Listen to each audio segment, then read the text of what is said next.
दोस्तों, आप लोग जानते हैं कि जब पुलिस किसी संज्ञेय मामले की एफआईआर दर्ज नहीं करती तो जो पीड़ित पक्ष है वो मजिस्ट्रेट के न्यायालय जाकर एफआईआर दर्ज कराने के लिए आवेदन कर सकता है। सीआरपीसी में धारा थी 156(3) और सीआरपीसी के स्थान पर जुलाई 2024 से जो बीएनएसएस यानी भारतीय नागरिक सुरक्षा संहिता जो नया कानून लागू हुआ है, उस नए कानून की धारा है 175(3). हालांकि 173(4) में भी कानूनी अधिकार दिया गया है पीड़ित व्यक्ति को कि वो मजिस्ट्रेट के समक्ष जाकर के एफआईआर के लिए निवेदन कर सकता है। और 175(3) में वो पूरा का पूरा पावर है जो कि 156(3) सीआरपीसी में था। अब 175(3) बीएनएसएस में है। अब यहाँ पर एक बहुत ही महत्वपूर्ण सवाल है। सवाल ये है कि क्या कोई व्यक्ति जिसके साथ कोई संज्ञेय अपराध कारित किया गया है पुलिस में जाए बिना क्या सीधे मजिस्ट्रेट की न्यायालय में जाकर के आवेदन कर सकता है? इस संबंध में कानून क्या कहता है? दोस्तों, मैं एडवोकेट करीम स्वागत करता हूं आप सभी का आपके अपने YouTube channel legal and social awareness में। आज के इस एपिसोड में इसी के बारे में बातचीत करने जा रहा हूं। देखेंगे कि इस संबंध में कानून क्या कहता है। क्या मजिस्ट्रेट की न्यायालय में एफआईआर के लिए इन्वेस्टिगेशन के लिए आवेदन करने से पहले क्या पुलिस में जाना जरूरी होता है? ऐसी कोई बात किसी धारा में लिखी हुई है? इस संबंध में भी देखेंगे साथ ही साथ। और सुप्रीम कोर्ट के द्वारा हाल ही में इस मामले में इसी प्रश्न पर बहुत बेहतरीन जजमेंट दिया गया है, उस जजमेंट के बारे में भी चर्चा करेंगे। तो बहुत महत्वपूर्ण जानकारी है, जुड़े रहे आखिरी तक। देखते हैं कि इस संबंध में कानून क्या कहता है। साथियों, जहां तक एफआईआर के कानून का संबंध है, सीआरपीसी की धारा थी 154(1) जिसके तहत किसी भी संज्ञेय अपराध की इंफॉर्मेशन दर्ज करनी होती थी। अगर कोई पुलिस अधिकारी, थाने का जो बाहर सदर अधिकारी होता है एसएचओ, अगर उस संज्ञेय अपराध की एफआईआर दर्ज करने से मना कर देता था तो 154 का सबसेक्शन था 3 जिसके तहत पीड़ित व्यक्ति को यह कानूनी अधिकार था कि वह सीनियर अधिकारी को रजिस्टर्ड डाक के जरिए एप्लीकेशन पोस्ट के जरिए भेज सके। अब जब से बीएनएसएस लागू हो गया तो 154 की जगह एफआईआर की धारा आ गई है 173 और 154(1) में जो संज्ञेय अपराधों की एफआईआर दर्ज करने का जो मामला था वह अब आ गया है 173(1) में। दोस्तों, मैंने 154 में भी 154 जो सीआरपीसी की धारा थी एफआईआर के संबंध में और उसके स्थान पर जो 173 आई है बीएनएसएस की, इन दोनों धाराओं के बारे में मैंने डिटेल में वीडियो बनाया है। मैं डिस्क्रिप्शन में उसका लिंक दे दूंगा, आप अगर डिटेल में देखना चाहते हैं तो देख सकते हैं। अब साथियों, यहाँ पर जो कानून है ना तो 154 में ये बात लिखी हुई थी और ना 156(3) में और ना 173 ना 175(3) में। क्या बात कि मजिस्ट्रेट के सामने जाने से पहले पुलिस में जाना जरूरी होगा। 175(3) और 156(3) बीएनएसएस में ऐसी कोई कंडीशन नहीं थी। मैं इसलिए दोनों धाराएं बता रहा हूं कि पुरानी धारा थी सीआरपीसी की 156(3), उसकी जगह पे नई धारा आ गई बीएनएसएस की 175(3). तो उसमें ऐसी कोई शर्त नहीं है कि मजिस्ट्रेट के न्यायालय में आने से पहले पुलिस के अधिकारियों को एप्लीकेशन देना जरूरी है। अब हम यहां पर देखते हैं कि इस संबंध में लॉ क्या कहता है। विभिन्न मामलों में सुप्रीम कोर्ट के द्वारा क्या कहा गया है, देख लेते हैं। साथियों, अभी हाल ही में एक मामला सुप्रीम कोर्ट पहुंचता है। मामला यह था, ब्रीफ फैक्ट मैं आपको बता दूं कि एक एफआईआर दर्ज होती है 156(3) में 420 और 120(b) में चीटिंग की और साजिश की, धोखाधड़ी की।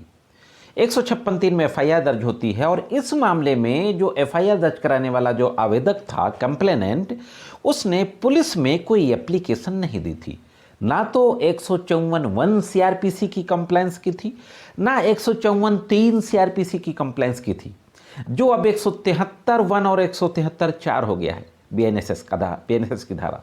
इन दोनों की कंप्लेंस नहीं की थी, सीधे मजिस्ट्रेट की न्यायालय में एप्लीकेशन दी थी 156(3) में और मजिस्ट्रेट की न्यायालय ने उसमें आदेश भी पारित कर दिया था। तो इस आदेश के खिलाफ वह व्यक्ति हाईकोर्ट जाता है और हाईकोर्ट में इस मामले को चैलेंज करते हुए कहता है कि चूंकि मजिस्ट्रेट की न्यायालय में आने से पहले धारा 156(3) सीआरपीसी के तहत 154(1) 154(3) की कंप्लेंस होनी चाहिए थी, पुलिस स्टेशन में एप्लीकेशन देनी चाहिए थी, पुलिस के सीनियर अधिकारियों को एप्लीकेशन देनी चाहिए थी, और वो नहीं किया गया। इसलिए मजिस्ट्रेट ने जो ऑर्डर किया ये इलीगल ऑर्डर किया और उसको कैंसिल करने की प्रेयर की जाती है। हाई कोर्ट के द्वारा जो उस व्यक्ति के द्वारा कहा गया था उसकी बात को मानने से इनकार कर दिया जाता है, और मजिस्ट्रेट ने जो 156(3) CRPC में एफआईआर दर्ज करने के बाद इन्वेस्टिगेशन करने का जो ऑर्डर किया था उसको कंफर्म कर दिया जाता है। अब इस आदेश के खिलाफ वो पीड़ित व्यक्ति सुप्रीम कोर्ट पहुंचता है। तो देखते हैं कि सुप्रीम कोर्ट में क्या होता है और फाइनली सुप्रीम कोर्ट के द्वारा किस तरीके का आदेश दिया जाता है। दोस्तों, जो मामला था जो सुप्रीम कोर्ट पहुंचा, रंजीत सिंह बाथ और अन्य बनाम केंद्र शासित प्रदेश चंडीगढ़ और अन्य केस की पूरी डिटेल आपके स्क्रीन पर है। इस मामले में जब सुप्रीम कोर्ट में बहस होती है तो सुप्रीम कोर्ट के द्वारा बहुत महत्वपूर्ण टिप्पणियां की जाती हैं। सुप्रीम कोर्ट के द्वारा एक केस का हवाला दिया जाता है, प्रियंका श्रीवास्तव अन्य बनाम उत्तर प्रदेश राज्य, 2015 का मामला था। ACC के वॉल्यूम 6 में ये पब्लिश हुआ था। पूरी डिटेल आपके स्क्रीन पर है और इसका हवाला देते हुए कहा जाता है, मैं आपको बता दूं कि प्रियंका श्रीवास्तव के केस में सुप्रीम कोर्ट ने 156(3) के दुरुपयोग पर चिंता व्यक्त की थी और दोहराया था कि 156(3) का अगर कोई प्रार्थना पत्र आता है तो उसके साथ एक हलफनामा होना चाहिए जिससे यह सुनिश्चित हो सके कि आवेदक ने जो आरोप लगाए हैं उनकी जिम्मेदारी वह स्वयं लेता है। यहां पर सुप्रीम कोर्ट के द्वारा कुछ और केसेस का हवाला दिया जाता है। वो केस था बाबू वेंकटेश और अन्य बनाम कर्नाटक राज्य। इस मामले का हवाला दिया जाता है और इस मामले का हवाला देते हुए कहा जाता है कि इस मामले में कहा गया था कि सबसे पहले 154(1) की कंप्लायंस होनी चाहिए, 154(1) CRPC, और 154(1) के बाद 154(3) का जो प्रोविजन है उसका इस्तेमाल करना चाहिए। यानी पहले थाने में एप्लीकेशन देना चाहिए, इसके बाद SSP वगैरह को एप्लीकेशन देना चाहिए। जब 154(1) 154(3) को इस्तेमाल कर लिया जाता है और वहाँ से कोई रेमेडी नहीं मिलती, तब फिर कानूनी उपचार उपलब्ध होता है 156(3) का। स्पष्ट रूप से कहा जाता है साथियों, यह कहा जाता है स्पष्ट रूप से कि CRPC धारा 154 की उपधारा 1 और उपधारा 3 आपराधिक कानून को गति देने के लिए 2 उपाय हैं। महत्वपूर्ण बात कही जाती है। इसलिए इस न्यायालय ने माना कि शिकायतकर्ता द्वारा CRPC की धारा 156(3) के तहत उपाय अपनाने से पहले उसे CRPC की धारा 154(1) और 3 के तहत अपने उपायों को समाप्त कर लेना चाहिए। 154(1) 154(3) CRPC के उपायों को पहले समाप्त कर लेना चाहिए।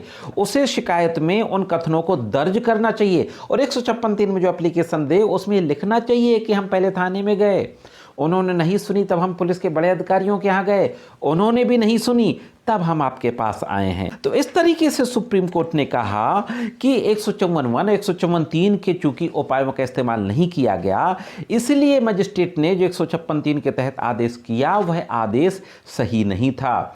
मजिस्ट्रेट और हाईकोर्ट दोनों ने प्रियंका श्रीवास्तव में निर्धारित सिद्धांतों की अवहेलना की।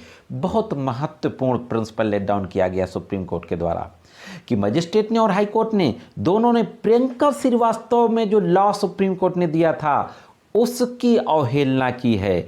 नतीजतन अदालत ने मजिस्ट्रेट और हाई कोर्ट के आदेशों को रद्द कर दिया। हाँ दोस्तों, 156(3) के तहत जो एफआईआर का ऑर्डर था जिसको हाई कोर्ट ने कंफर्म कर दिया था, इस रंजीत सिंह बाथ के मामले में सुप्रीम कोर्ट ने उसको निरस्त कर दिया। तो यह क्लियर हो गया, लॉ इस्टेब्लिश हो गया कि कोई व्यक्ति जो 156(3) में जाता है तो सबसे पहले एप्लीकेशन दी जाएंगी थाने में और पुलिस के वरिष्ठ अधिकारियों को। वहाँ सुनवाई अगर नहीं होती तभी 175(3) जो 156(3) के स्थान पर आई है तभी मजिस्ट्रेट की न्यायालय में इस धारा के तहत प्रार्थना पत्र दिया जा सकता है। कैसे लगी जानकारी कमेंट्स करके जरूर बताएं। जानकारी अच्छी लगी तो वीडियो को लाइक और शेयर अवश्य कर दें। चैनल में पहली बार हो और अभी तक आपने चैनल को सब्सक्राइब नहीं किया है तो चैनल को सब्सक्राइब करके घंटी के बटन को दबाकर ऑल पे जरूर सेट कर दें। आज के इस एपिसोड में इतना ही। मिलते हैं किसी अन्य एपिसोड में कानून की अन्य जानकारियों के साथ। तब तक महत्वपूर्ण कानूनी जानकारियों के लिए देखते रहें लीगल एंड सोशल अवेयरनेस।